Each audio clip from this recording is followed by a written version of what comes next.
60 years later, The night before Halloween was cold, sharp, and filled with wind. 9-year-old Kaley Lee zipped up her pink jacket, pulling the straps of her backpack tight. "Are you sure this is faster?" she asked, her breath fogging in the chilly air. Her 16-year-old brother, Dawson, rolled his eyes. "Yes, Kaley, it cuts right through the woods and drops us behind the neighborhood. It's a shortcut." But Dalton, the oldest at 18, adjusted his flashlight beam and frowned.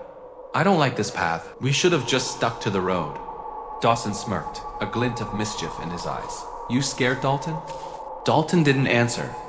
The truth was, something about these woods always made him uneasy, even before he'd heard the local stories. People said the trees whispered when the wind blew just right. They said that if you stayed past dark, the woods would start to whisper your name. But that was just a story, right? The three siblings stepped past the tree line, their flashlights slicing through the inky darkness. Dry leaves crunched under their shoes with every step. The deeper they went, the quieter everything became. The usual night sounds, the crickets, the rustling of small animals, even the distant hum of traffic vanished completely. There was just the sound of the wind. Then, Kaley stopped dead in her tracks. "Did you hear that?" she asked, her voice small. Dawson let out a nervous laugh. "It's just the wind, Kaley. Come on." But Dalton had heard it too. A faint, almost inaudible sound, like someone whispering, "Kaley," just behind them. He spun around, his flashlight beam sweeping frantically through the trees. He saw nothing. "Let's just keep moving," he muttered, his voice tight. They'd picked up the pace, walking faster.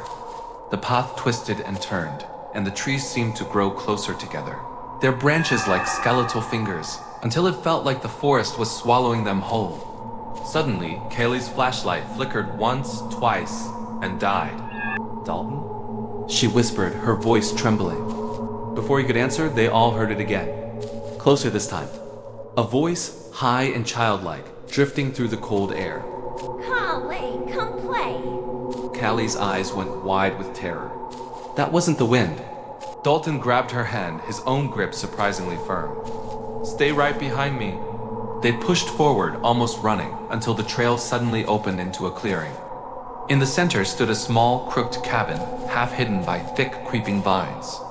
A faint, sickly yellow light glowed from one of its grimy windows. Who would live out here? Dawson muttered, his earlier bravado gone. But Kaley's curiosity was starting to outweigh her fear. Maybe they can help us get home? Before Dalton could stop her, she took a step toward the cabin. The old wooden steps groaned under her small feet as she approached the door, which then creaked open all on its own. Inside, the air was thick with the smell of dust and old candle wax. Dolls, dozens of them, old and hand-carved, sat in neat, unsettling rows on the shelves, their painted eyes seeming to follow them. In the middle of the floor was a small circle of toys, arranged perfectly around an empty spot. A spot just big enough for one more doll. Just then, Kaley's flashlight flickered back to life, its beam shining directly into the face of a girl standing at the back of the room. She was pale, her eyes wide and glassy like a doll's. Her voice was barely a whisper. "Finally, you came to play." The light went out, and the cabin filled with laughter soft, echoing, and endless.